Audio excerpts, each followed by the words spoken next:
Welcome to the Woodbury Word. I'm Wood, And I'm Dre. and it's good to be back. It's been a bit of a hiatus. Um, Life's gotten in the way, but A lot going on. it always will, always does, and we can't let that be a deterrent around these parts. So, we hope that everyone is well during these extended times. It's a lot going on. It's a lot going on, and I hope that everyone is taking some time for self-care. That is crucial. That's crucial right now.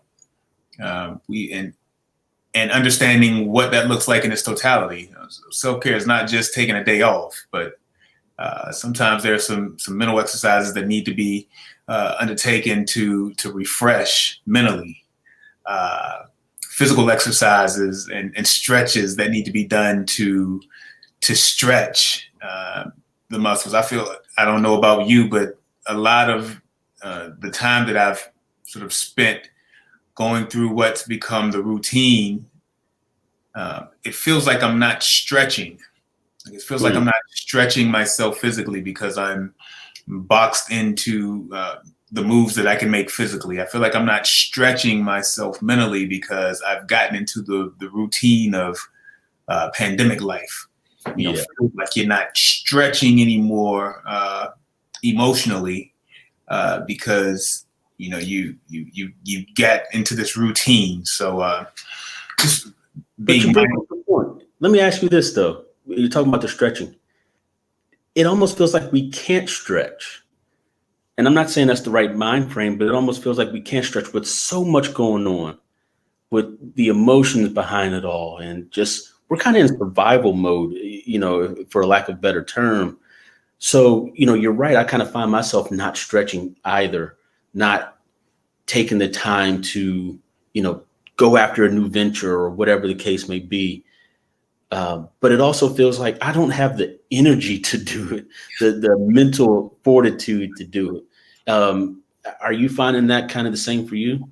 I feel like the more, so yes, but I feel like it's because the more we get into this pandemic year, and the more things that sort of compound as they always do, is life. So things begin to compound, but it almost feels like you're in a bunker and things are compounding within the constraints of this bunker. So it makes it harder to sort of stretch, as you say, to reach, to extend, and that leaves you feeling fatigued because this weight you can't seem to get rid of. For me, anyway. I shouldn't say you. No, I'm right there with you, man. I am right there with you. And I know one of the things we wanted to talk about, first of all, were some of the major losses that we've had. And it's contributed to what you're talking about. Even for me, everything feels weighty. Everything feels like it's just the weight of the world on your shoulders. And you're sitting there trying to figure out, why is the death of someone who I've never met on me like this, And so what you're saying is making perfect sense. And starting off with Chadwick, I mean, that, again, never met him, have really known about him for maybe 6 or 7 years, give or take. And the fact that he passed, and I'm not afraid to admit it, man, I sat in the bed and cried. I mean, like I knew him. And it's just one of those things where I'm a huge Kobe fan, right? So because it was his birthday, I started watching a bunch of old games. That's like you talk about self-care. A self-care for me is watching the old basketball game uninterrupted, right? So I'm watching, them playing against the Sixers in the finals. I'm watching them against Sacramento. I'm watching all these Kobe games. So now you're kind of reminded of that. And then a few days later, you hear about this news. John Thompson is another. And it just kind of all compounds. And so for me, it's been one of those things where it's like, man, the weight, the emotional weight. And I don't think I was just crying about Chadwick, even though that was sad. It was that. It was Jacob Blake. It was George Floyd. Notice how we haven't heard much about that case, and it's kind of been swept under the rug. And so we're still waiting on what happens with that. God help us if the killers get off. But then God help us if they go to jail, because you're going to have a contingent that's going to be highly upset. So that's going to be crazy. The shooting in Wisconsin at the protest, the young white guy shooting some protesters and basically blew one of their arms off. I mean, it's just like, oh. And then you're trying to explain to people why we're frustrated as Black Americans, and they don't want to get it. It's not that they're not smart enough to get it, because at this point you've seen and heard everything that can be seen and said. You don't want to get it. Yeah. And just the combination of all that has just been a lot for me personally. Yeah. So I've been horrible at self-care. I've been horrible because I've just been so frustrated and almost hurt in a way that I'm begging you to see my humanity and the humanity of people who look like me. It's just been a lot. Yep. I think Chadwick hit me. It was funny because I was in this place emotionally where, and one of the things I've learned is, I learned that God blesses you. The Creator blessed us to be who we are, and those attributes that you have that are the calling card or the telltale signs of your person, like your true person. Those things that sort of happen without force, or so the things that happen when you feel like you're in tune spiritually and in tune to your core. I usually have no problems with my emotions. I welcome them because they are usually the first. They're the sort of the warning signs for me. If my emotions start to get out of whack around a certain person or around certain people in certain situations, it's my warning. So to that end, I found myself not being as outwardly emotional with all that's going on, and it did not take away from sort of the weightiness of it for me. The brother Chadwick was from South Carolina, and if you know any brothers that made it out of SC, but are born and raised in SC, there's a kinship there. You talk about growing up in one of the states that was the last to get rid of the Confederate flag, that from an educational perspective was always near the bottom. So if you talk about education getting us out of certain classes, out of certain circumstances, and allowing people to overcome, that was a hard way to go coming out of South Carolina. And don't be Black, and don't be from the corridor of shame. But all that to say that when we see brothers who have that similar experience that came out of the South, and in South Carolina specifically, and this brother left and went to Howard. I didn't go to Howard, but I moved to DC in high school, and I essentially lived at Howard, right on Howard's campus. My mom was in school, so some of the time we lived literally on the campus. Other times we lived in off-campus housing for grad students, and then other times we just lived in the neighborhood. That was Howard, right in Northwest DC. So to see him grow up in South Carolina, then go to DC and sort of find himself as a young man and find his path and begin that path, and then just do incredible work that we could all be proud of. Right. So there was a level of pride there that I held that was really painful. And the fact that I wasn't as outwardly emotional about it, I didn't know if it's a sign of the times, that it's just, you get to the point where so much coming at you, it's so much loss.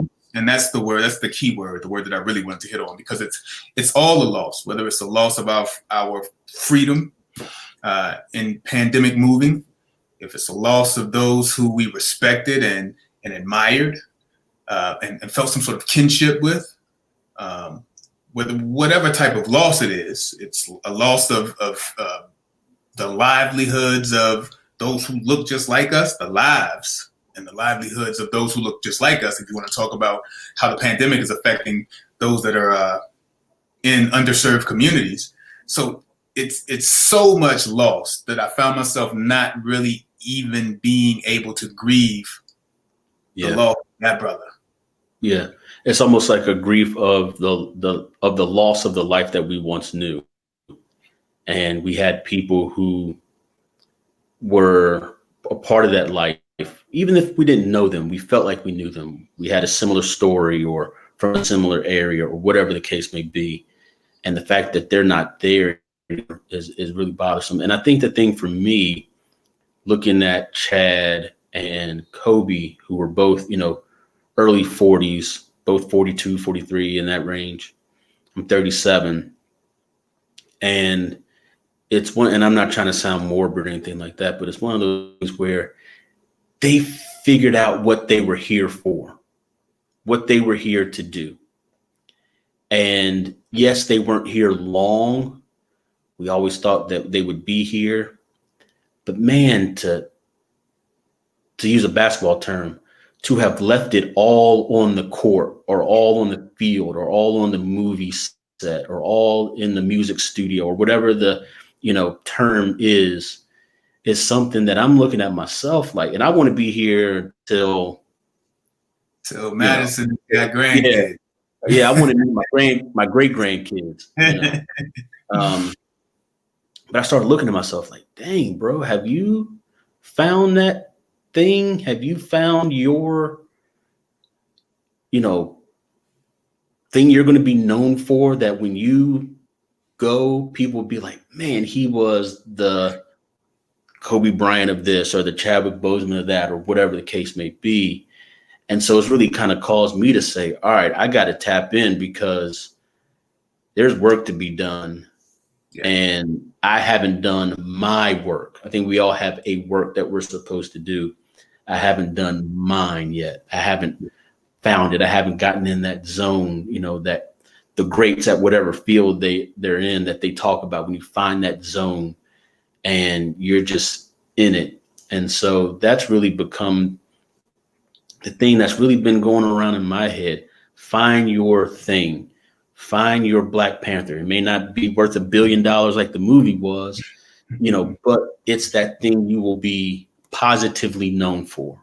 Right. I was going to say, not just found your thing, but to really find the groove within that. Find the groove, find the zone. Exactly. Not just about finding. I think we have, at this point, we have an idea of those things that make us, that really get us going, that sort of make the wheels turn for us. But to that point, even the loss of Big John, John Thompson, similarly, if you talk about finding that path and then excelling and being known for that. First thing about Big John is he could have been one of my great uncles. There's a whole, actually on both sides, but one side of my family in particular, he could have fit right in, from the look, the demeanor, the sound, mannerisms. He could have been a great uncle of mine, and I noticed that early on when I began to notice him. I'm a basketball player, played in high school, played in college. I recognize real men who were coaches. Yeah. Yep. And I recognized early on that John Thompson was a real man who coached the right way and who embodied that term, coach. Right. Again, shameless plug, went to my high school in DC, Archbishop Carroll High School. He's an alum, and we knew of him coming through, especially those of us that played ball. It wasn't lost on us that, hey, the greats have come through here, including this great that still lives across town. Right. But one of the stories that stands out, and we've heard variations of it. We've heard all kinds of stories come out in his untimely demise. But Big John was willing to go and see the biggest drug dealer at that time, probably in the nation, and tell him, yeah, I got some young men over here that's off limits. Mm-hmm. Like, you do what you do. Like I wouldn't suggest you do that, and I can't condone that. But what you can do is put your influence on these guys here because they belong to me, Right. And I to them, essentially. So the way that he nurtured and coached and protected young brothers who were vulnerable, who were coming from areas that were oftentimes overlooked, did not have that type of figure in their lives, and did it from the perch of a very well-to-do private school in Northwest DC. I mean, Right. You forgot, looking at the basketball team, you forgot it was a predominantly white school, affluent white school. Like you forgot, you thought it was like at HBCU almost. And I always think about Michigan. You know, the Fab Five kind of did the same thing up at Michigan. You forgot that Ann Arbor is like one of the elite schools that's non-Ivy League, you know, and same with Georgetown. So, you know, that's just the power of it. And for me, I always go back to, you know, being from Virginia, and you were talking about the pride that you have, that guys from South Carolina have in each other. Being from VA, we had the same thing. And so when AI went to Georgetown and John Thompson saved his life, I mean, I think most people know AI got into some trouble, still controversial to this day, in Tidewater and Hampton Roads. And depending on who you ask, they kind of have a different story. But, you know, he was in trouble. Chuck was in trouble. And all of the scholarships, offers that he had were taken away. Governor Doug Wilder, first black governor, pardons him. And then John Thompson takes him. And I'll never forget, they were playing Villanova one year in Philly. And there's a story of, you know, some fans they had signs like jailbird or something like that. And John was like, I'm not going out until you take those signs away. You know, I'm not going to put my player in that environment. And they did it because, I mean, that was John Thompson, you know. Right. But the fact that, number one, he had that type of gravitas that you had to listen to him and do what he said, along with the fact that he was taking these young black men who were a little rough around the edges, some of them, and molding them, and they trusted him. Most of them not even having father figures, but they trusted him, and it was a tough love. A lot of MFers and all that kind of stuff. I heard a lot of the players talking about he wasn't soft on you, but you knew he loved you.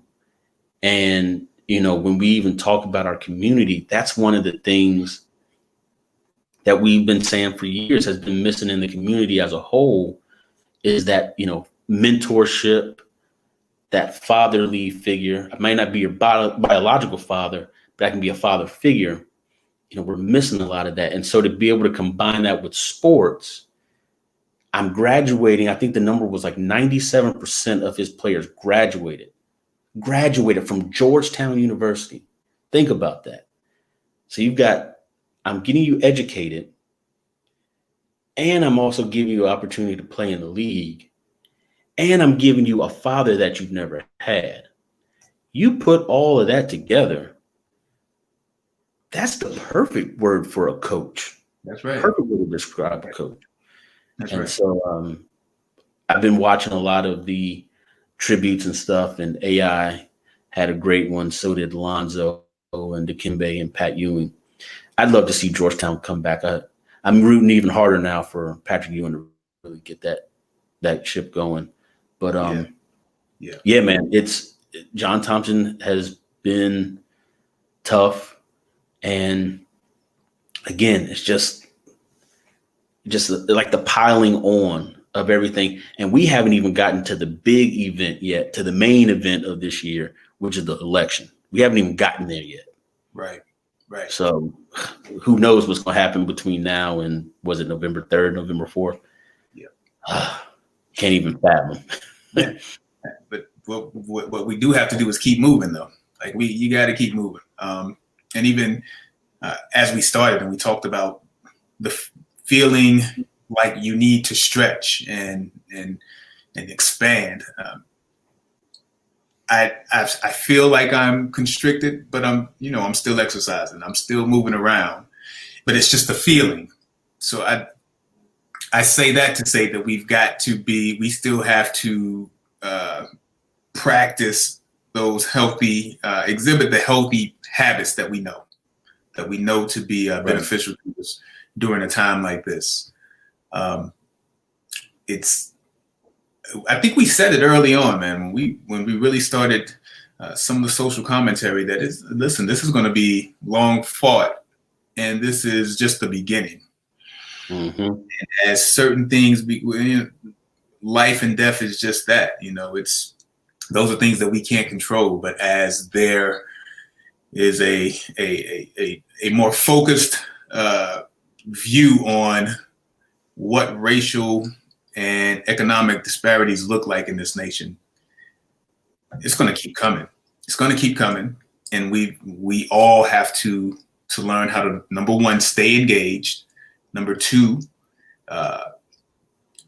offer support and or do the work in the way that we can in our own lives and in a way that can influence those that are around us. And number three, we got to stay persistent. We got to stay persistent and consistent. And I think the big test of that is going to be the election and how we really go about educating ourselves about the issues and really getting that turnout. There's a lot of things that are going against us. You have the virus, and will people be willing to stand out in long lines in the November cold to vote? Will there be voter suppression attempts and all that kind of stuff? And then will people even vote?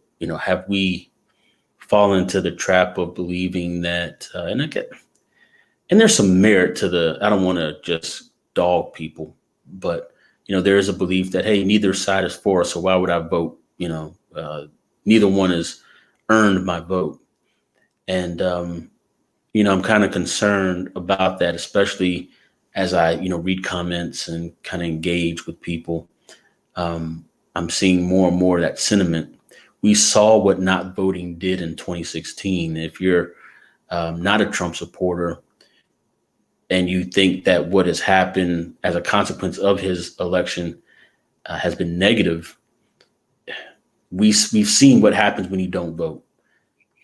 No, Joe Biden may not be the perfect answer, but good Lord, he can't be as bad as what we have now. And we really are on the brink. It feels like we're on the brink. And I don't know what on the brink of. I don't know if I was talking to a guy. He was saying if you do your history, most democracies have a shelf life. Democracy can only last for so long. And I think he said, 275 years or 300 years or something like that is how long typically democracies last before it gets perverted, right? And then it morphs into some other ism. And it just feels like we're teetering. Financially, we're teetering. The society is teetering from a racial perspective. We can't trust the government, or doesn't feel like it, at least. The president, you don't even know. It's just so much. And everything is partisan. Is the sky blue? Yes or no? Well, if you say it's blue, then you must be Democratic. If you say it's something else. It's like everything, mask, no mask. And I think people are going to be worn out. And I hope the fatigue doesn't set in where people just sit it out. That's what I'm afraid of. Yeah. I mean, the partisan nature of society right now is the highest that I've ever seen. Yeah, I haven't been around here that long, but but it's definitely the highest that it's been in my lifetime. And again, it's that fatigue is setting in. I've been in those conversations with really good people, some really good men and women who say, enough is enough. Like this is, and the only way that we really allow the bottom to fall out is if we either sit this out or we don't support, the ticket that has claimed to have our best interest at heart for so many decades, and here we are. And that's right. That's a hard stance to take, and if we're talking about the things that we fight for, which is I want the right to make my own decisions, and I want my decisions to be predicated on what I have to do based on what you're going to allow me to do, if that makes sense. So I got to do this because these are the only options that I have based on how you've got this thing set up. And let me ask you this though, for those, and I know you can't answer for those individuals, but for those who say we need to let the bottom fall out, what does that mean? And are we really prepared for the bottom to fall out? What does that mean? I don't know if anyone knows what that means, letting the bottom fall out. Yeah. I have been in conversations with some who say, I don't know what it means, but it's better than bandaging this that we have. And they feel as if this has just been bandage after bandage. Mm-hmm. We're not getting anywhere, and those who have continue to have. I can't say that letting the bottom fall out to that degree is going to be the best thing to do. But I also, again, we want freedom of choice. We want the freedom to be able to make what we think is the best decision for us. Right. It's a hard one. It is hard because everything, like I said earlier, is politicized. And so there's not a topic almost that's not political. Yeah. And you almost feel like you have to pick a side, and simply having a viewpoint that is in the middle, you don't feel like you have a place where you belong. So even then you end up having to pick a side. I would say I'm probably more moderate than many. But there's things that I can see that have merit and value on paper. Now, we're not talking about in how they are executed, because to me, that's where the real issue is. But on paper, there's a lot of things that I see that have merit from both sides on paper. But where do you have that conversation? Who do you talk to? Even if you were to sit down with the leader, with a governor, a senator, a president, vice president, and you said, hey, here's my plan. Here's what I would like to see. They would probably even say, hey, I agree with all this, but I can't get elected on this. And so you're like, oh, okay. So it's really about us trying to, or not even trying to, needing to have to understand that in order to change the system, we might have to get in it. Yeah, I was just going to say that's it. So what it really boils down to is getting into the weeds of the down ballot positions. Like that, we gotta get off of this. I don't like him. I don't like her. That's one figurehead that, in the sad reality is, in the lives of most individuals, they've got the least immediate effect. Very true. Let's start talking about these down ballot candidates who are affecting what's going on in your city, your township, your state. Mm-hmm. So my response to I'm gonna sit this one out is, nah. If that one person, was one of the things I tell my wife all the time, if you let somebody get to you to the point that they got you acting out of character, man, that's the problem. You gonna let this one dude, this one position. Granted, it's it's the head honcho, as we've been told. It's it's the top dog, it's the headliner. We get that. But what moves did your city council make in the last Correct. 6 to 9 months? Correct. What moves your state legislature making under the cover of night, under the cover of pandemic that you don't know about? Correct. And you're not keeping them accountable too. Yeah, and that's the thing. And I honestly, what I would like to see come out of all of this is a new, and I don't know who would even be the group, but I would like to see a new set of young, fresh Black faces. I probably shouldn't say Black faces, Black men and women who now become engaged in the political process, where they're learning about the law. They're learning about, how bills are written and passed and policies and things of that nature. And then they're able to have a backing of an organization, NAACP, Urban League, whomever else, maybe a organization yet to be created. And now we are infiltrating and we're putting people in place, city council, school board, judges, things of that nature. And now we have people who we have backed, we have supported, we have groomed, and now they are in positions of power and leadership. To me, until the government goes away, you're going to have to get in the game. The parameters have been set, the rules have been laid out. You trying to change it, it's been around a lot longer than you have. And it's not just accepting defeat, it's accepting that I'm going to have to play this game. So I need to learn it. I need to be in position, and I need to be able to put other people in position, whether it's getting our money together and creating super PACs and, having our the Black version of the NRA or whatever the case may be, whatever we need to do. I want to see people get energized and start doing that, because not voting is not going to work. Yeah. And just voting without any political influence isn't going to work either. And that's what we've been doing. We've been voting, but we haven't had anything that said you must do this. Yeah. But if we got a couple million, $100 million behind us, and the athletes are out there, the entertainers are out there, the business people, it's out there. The money's out there. Yeah.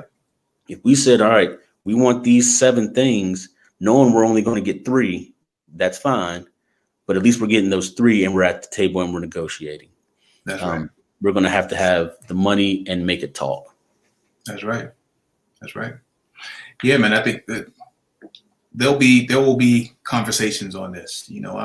I'm dealing with something on a personal front that has required that I sort of dig deep into sort of the statutes of my jurisdiction, and it's disheartening.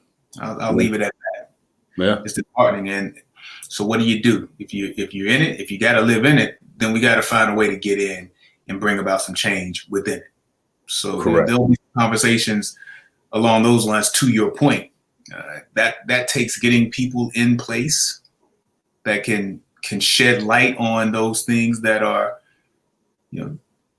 that are flat out absurd in terms of the way that the government has structured things. And so you either get disheartened and you fall out, you back out, you bow out, or hey, let's attack this head on. So yeah, I think you're absolutely correct. Yeah, we got to get in the game. And so from the Woodbury collection, we are saying, check your status, register to vote. We need you to vote. You need you to vote. Your family needs you to vote. Your community does.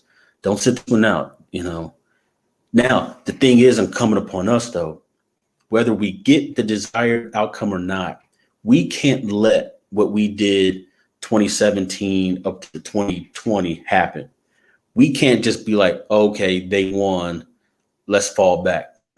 Oh, If the person that we voted for wins, we still got to hold their feet to the fire. Yeah. If the person wins that we didn't want to win, we gotta come together. We gotta get a coalition and really there should never be another scenario where, how old is Joe Biden? 76, 77? there should never be another time where a 77-year-old man or woman, quite frankly, is the best option, the best candidate for a political office. That should never happen. That should never happen. You're right. There should have been a clear youth movement to where you could have put energy, excitement, enthusiasm behind this candidate, because the issue may be, and we're running long on time, but the issue is going to be people have strong feelings about Donald Trump. Either they're, insanely for him or insanely against him. You would rather have passion either way against you or for you than people to be apathetic. And I think that might be Joe Biden's problem. I hope I'm wrong. Very clear the outcome I desire. But that's the one thing that has me, well, there's many things, but that's one of the major things that has me worried. The passion is so strong on one end, and it's kind of, he all right, on the other. And usually that doesn't bode well. But hopefully I'm wrong. But if you take anything away from this, please make sure your voice is heard. We'll be back with you guys soon. Would anything you want to leave us with? You know what? During the month of September and October, I am doing the Real Men Wear Pink campaign, bringing awareness to breast cancer and really all cancers. This is something that one of the many things that I think I am going to champion for some time going forward. Most of us have had direct impact, whether it be a family member, friend, co-worker, someone you knew that was afflicted with cancer, and it's pervasive. I've got family dealing with it right now. I actually work in that space right now, and I am beginning to see how much of an impact charitable giving and foundation assistance has in this space in particular. I've been in medicine for a while, and everybody's raising money for this, that, and the third and the fourth. But I see on a daily basis the real tangible effect of foundation assistance, which is what charitable giving in this cancer space looks like. Foundation assistance is the difference between me getting somebody medicine and them not getting it every day of the week that I'm at the job. So we'll be talking more about that for sure. Yeah, looking forward to getting more information on that. And guys and ladies, thank you so much for joining us. We will not take as much time as we did in between episodes, but there's been a lot going on. Life has been pretty heavy and pretty serious, but this is one of the outlets. We hope you enjoy it. Hopefully this is part of your self-care routine, listening to the Woodbury Word. And until next time, I'm Dre. I'm Wood. We'll talk to you soon. Peace.